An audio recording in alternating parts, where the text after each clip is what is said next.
Kidney পাচার চক্রে গ্রেপ্তার তৃণমূল কর্মী। অশোকনগরে কিডনি পাচার চক্রে গ্রেপ্তার 3 ধৃত শিশির কর্মকার তৃণমূলের নির্বাচনী এজেন্ট। মহিলাকে কিডনি বিক্রি করতে বাধ্য করার অভিযোগ।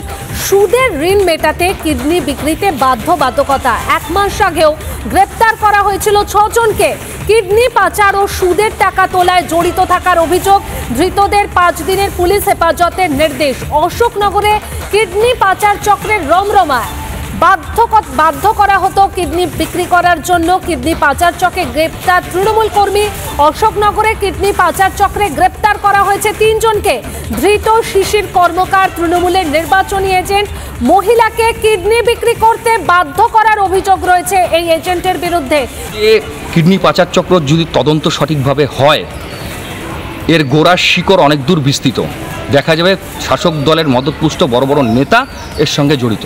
শিশির কর্মকার এই যে ঘটনার সঙ্গে জড়িত, শীতলের রাইট হ্যান্ড হিসেবে কাজ করত এই শিশির।